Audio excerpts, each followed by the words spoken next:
Jean-Paul Sartre nació en París en 1905.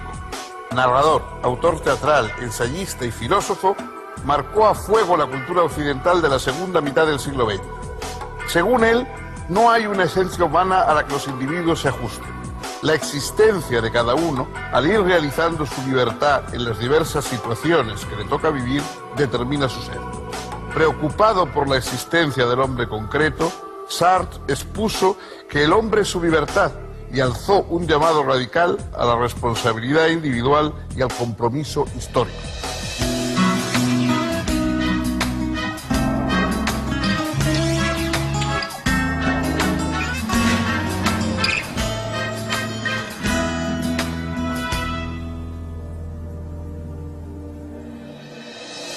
Amigas, amigos, ¿cómo les va? Vamos a tratar otro filósofo en esta serie de divulgación. El filósofo que hoy nos corresponde es Jean-Paul Sartre. Durante muchas décadas, ese nombre, Jean-Paul Sartre, ha sido un emblema de controversia, de fascinación, de entusiasmo, de rechazo. Es un nombre que no ha dejado a nadie indiferente. Jean-Paul Sartre no solo es, sin duda, una de las figuras importantes de la historia del pensamiento contemporáneo, no solamente es probablemente el filósofo moderno en Francia más destacado y uno de los más destacados también en Europa, sino fue un personaje que llevó a cabo una labor de subversión, de agitación cultural, de enfrentamiento a los poderes públicos y a una serie de causas que le parecían nefastas, que le hacen extraordinariamente importante en el imaginario colectivo de esa época centrada en mayo del 68, en las sublevaciones estudiantiles, etc. Jean-Paul Sartre fue, desde luego, filósofo en el sentido académico del término, es que había estudiado filosofía, a pesar de que nunca ejerció como profesor, ni como maestro, ni catedrático de filosofía. Pero tenía una preparación sólida, académica de filosofía, pero fue también novelista, y fue dramaturgo, y fue un ensayista sobre temas culturales que iban desde comentarios sobre la guerra, sobre la política, a comentarios sobre la literatura, comentarios sobre autores concretos. Dirigió una serie o encabezó una serie de movimientos, pues, de manifestaciones, estuvo presidiendo el Tribunal Russell, que recibía su nombre de Bertrand Russell y que debía juzgar los crímenes norteamericanos en Vietnam. Finalmente, al final de su vida, pues apoyó a las causas de los prochinos en Francia. Fue un personaje extraordinariamente controvertido, vitalísimo, y que desde luego ha dejado una estela, pues, muy grande en el siglo XX. Vamos a ir siguiendo en parte esa estela en los próximos minutos.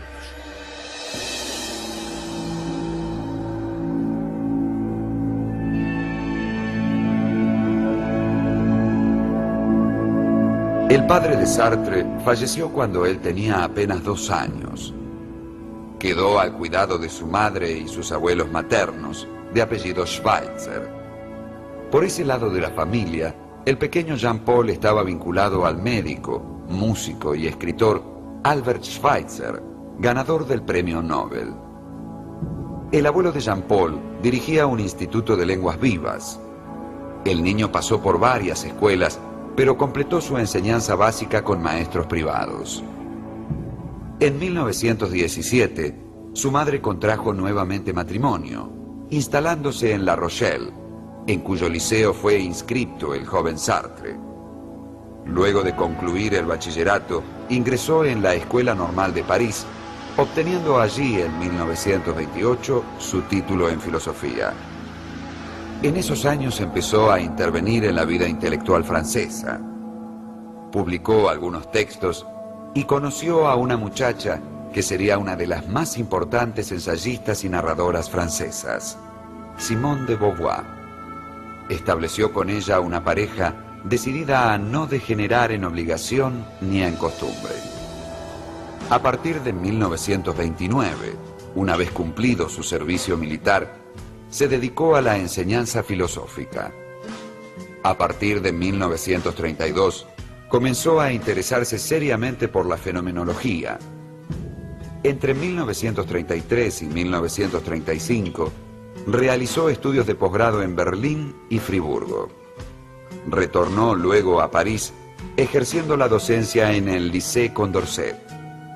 Escribió entonces La trascendencia del ego. En 1936 publicó La imaginación y en 1938 su primera novela, La náusea, con gran éxito. En 1939 dio a conocer también un volumen de cuentos, El muro, y un ensayo filosófico, El bosquejo de una teoría de las emociones. Al declararse la Segunda Guerra Mundial, fue inmediatamente movilizado. Sartre había hecho su servicio militar en la unidad de meteorología. Prestó ahora servicio en esa misma unidad, en Nancy, pero en junio de 1940 fue hecho prisionero y trasladado a Alemania. En el campo de prisioneros releyó El ser y tiempo de Heidegger. Las notas de esa lectura serían el germen de El ser y la nada. En 1941 fue liberado y volvió a su cátedra de filosofía en el Liceo Pasteur. Participó entonces, aunque solo intelectualmente, de la resistencia. Hasta la liberación de París, en agosto de 1944, militó en el grupo Socialismo y Revolución y sostuvo la necesidad de un frente común antinazi. En esos años publicó un ensayo, Lo imaginario, los dos primeros volúmenes de una novela, Los caminos de la libertad, cuyo tercer tomo recién aparecería en 1949, y un par de obras teatrales, Las moscas y A puerta cerrada. También un denso y voluminoso tratado titulado El ser y la nada, ensayo de ontología fenomenológica. Ese tratado, que apareció en 1943, generaría, junto con sus dos novelas y las obras teatrales escritas hasta entonces, un movimiento que presidiría la vida intelectual de los años siguientes, el existencialismo.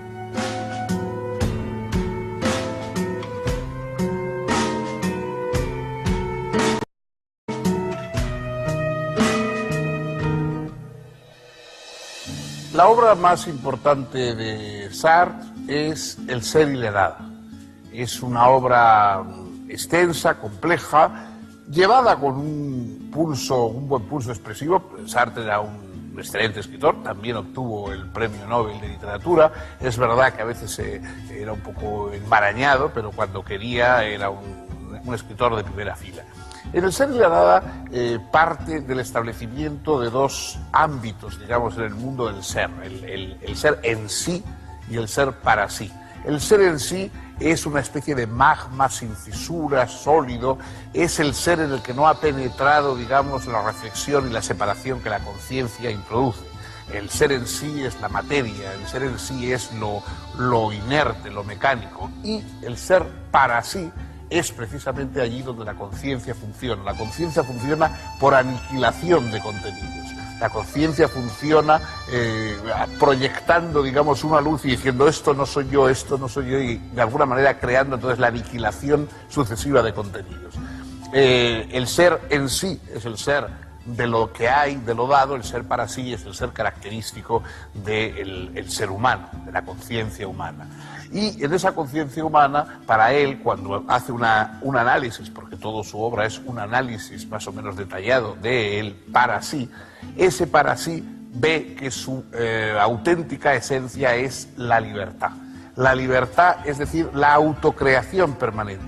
Para Sartre, el ser humano está inventándose permanentemente, está creándose permanentemente, no está determinado por sus sucesivas elecciones. Hay algo que él llama mala conciencia. La mala conciencia es la conciencia del para sí que se identifica con aquello que está haciendo, con su trabajo, con su obra, como si nosotros pudiéramos reducirnos a algún tipo de objeto, cuando ese estar yendo siempre más allá, aniquilando todo lo hecho, es lo característico de la libertad del para sí.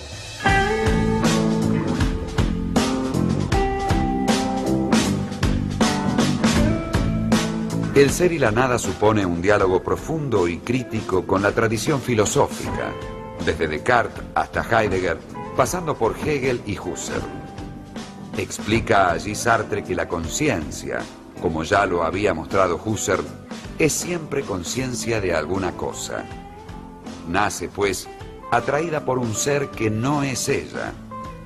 Este algo trascendente a la conciencia, que es puesto por ella, es lo que llamamos fenómeno. Si soy consciente de esta mesa, ella no está contenida en mi conciencia, sino puesta como trascendente. No se trata de un aparecer exterior que disimule la verdadera naturaleza del objeto. No apunta a algo que esté detrás de él. El fenómeno es absolutamente indicativo de sí mismo. Así, el ser del mundo fenoménico es simplemente lo que es. Escribe por eso que el ser es en sí, es lo que es sin razón, sin causa y sin necesidad.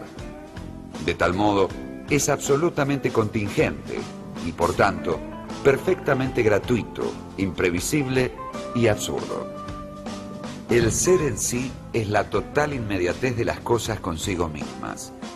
Y si la conciencia es conciencia del ser, ha de ser distinta del ser. El ser en sí es denso, pleno, macizo, idéntico a sí mismo.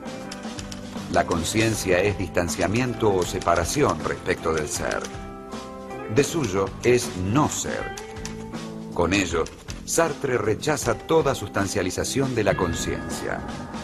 La conciencia no es una cosa, sino pura espontaneidad, temporalidad y libertad.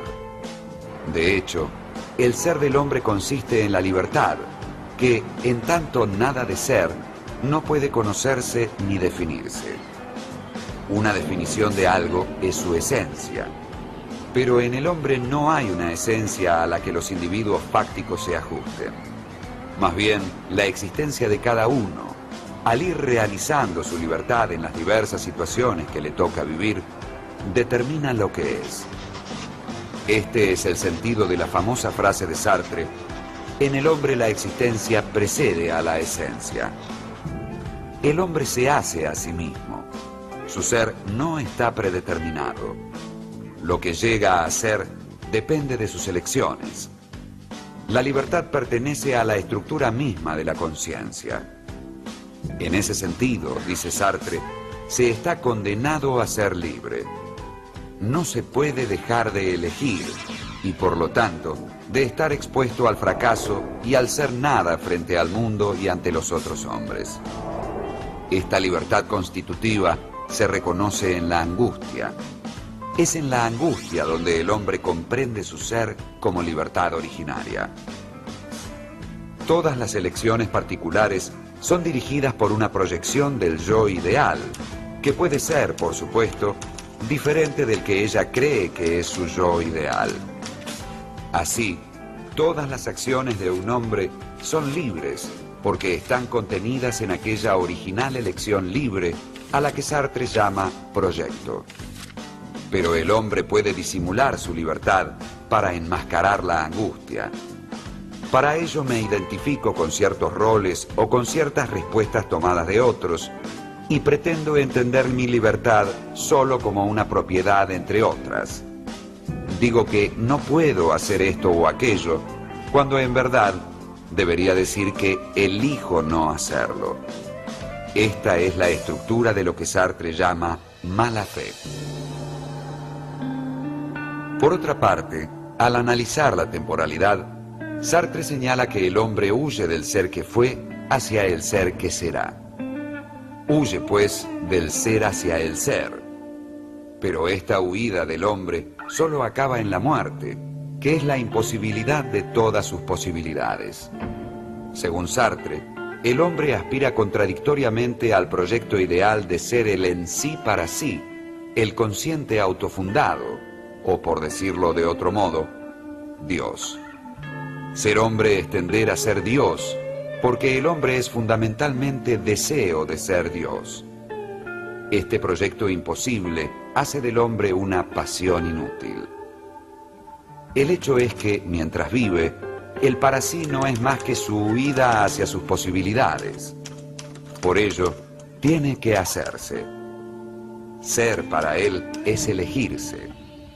El hombre es, pues, absolutamente responsable de su ser. Lleva sobre sus hombros el peso íntegro del mundo. Es responsable del mundo y de sí mismo en tanto que manera de ser. Así, la libertad de elección se exterioriza, pues, en la acción. Esta cobra su significación verdaderamente humana al integrarse en un proyecto que le confiere sentido. Reveladoramente, el libro termina con una serie de interrogantes situados en el campo moral en torno de una cuestión básica. ¿Puede la libertad tomarse como fin a sí misma y reivindicar plenamente su responsabilidad?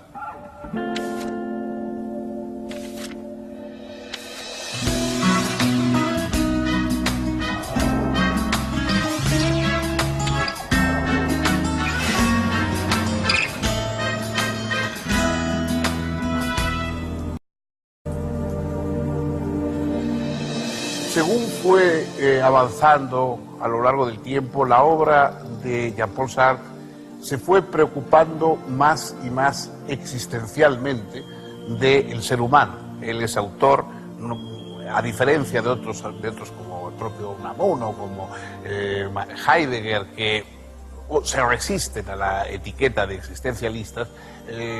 Sartre asume que le llamen existencialista, incluso escribe un libro que se llama El existencialismo es un humanismo, en que reivindica una dimensión humanista del existencialismo frente al pensamiento de Heidegger, que contestó con una carta sobre el humanismo fulminando, digamos, las ideas de Sartre.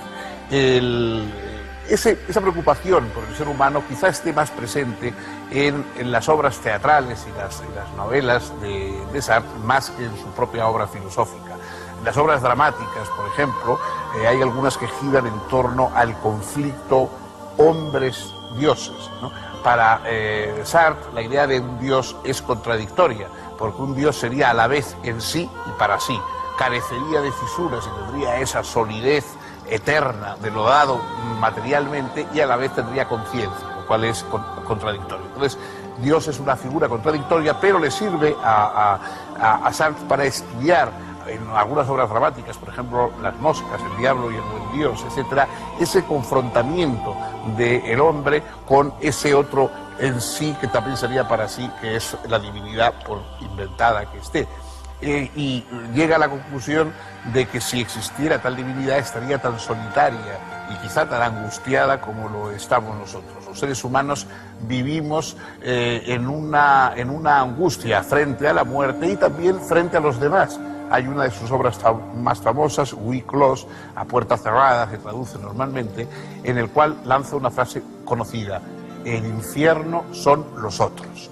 Es decir, el infierno ese que tenemos, la tortura es que no somos únicos, que no todo se centra en nosotros, sino que los demás están ahí mirándonos, objetivándonos, convirtiéndonos en cosas, juzgándonos y, de acuerdo, en cierta medida siendo el infierno que tenemos que padecer. De ahí que el final de la filosofía de Sartre es la búsqueda de una filosofía liberadora, y consideró que el marxismo era la filosofía insuperable, la filosofía liberadora insuperable de nuestro tiempo, y buscó en causas vinculadas al marxismo más radical la lucha por la emancipación humana que consideraba indispensable.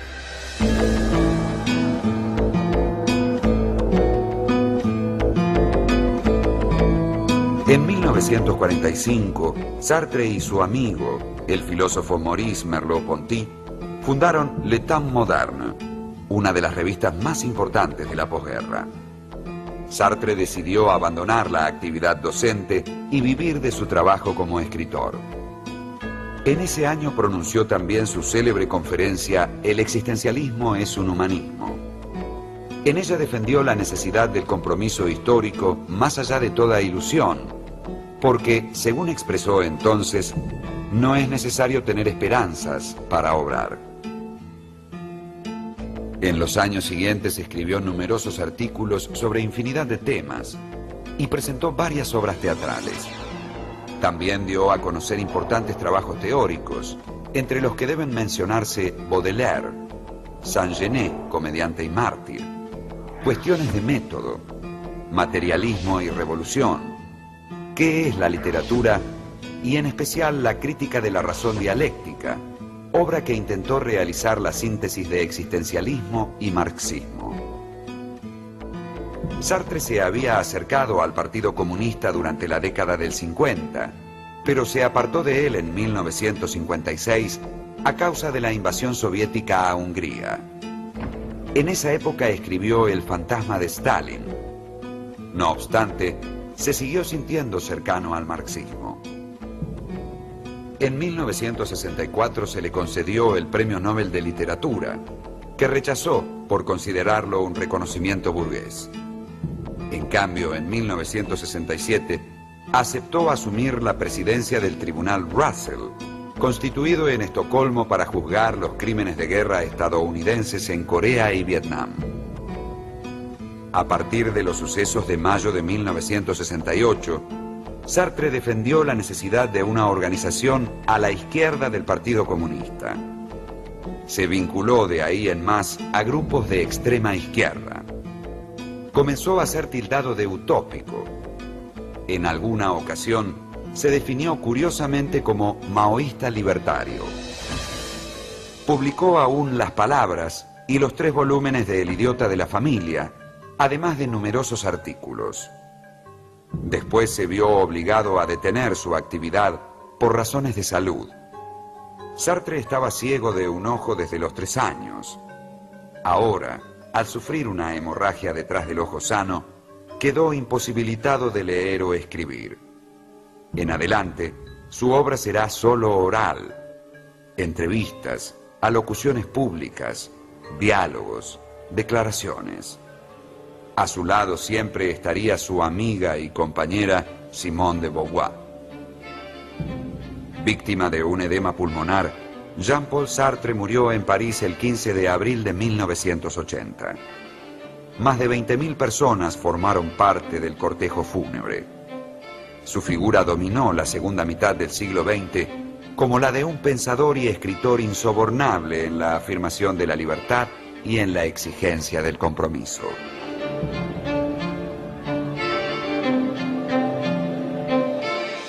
Jean-Paul Sartre ha sido una figura excesivamente cercana y excesivamente presente a través de los medios de comunicación y a través de mil imágenes, etcétera, como para que las podamos juzgar con distanciamiento, con frialdad.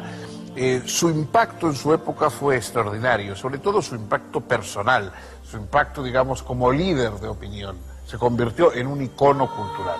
Y lo fue durante mucho tiempo y todavía hoy en buena medida lo es. Quizás su obra no es tan estudiada o tan reconocida como debe.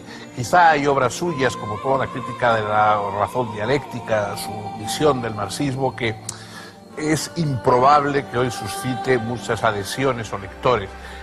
Su teoría de la libertad es otra cosa y su propia figura, su larga historia de amor con Simone de Beauvoir, que a su vez es inspiradora de los movimientos feministas, su propia vinculación con causas políticas extremas que muchas veces le llevó a equivocarse y a apoyar a regímenes totalitarios. Él lógicamente es mirado con mucho recelo por parte de personas que tuvieron que padecer esos regímenes de los países del este, en Checoslovaquia, en Polonia, etcétera, y que veían cómo este hombre abogado de la libertad apoyaba a los verdugos de la libertad en todos esos países.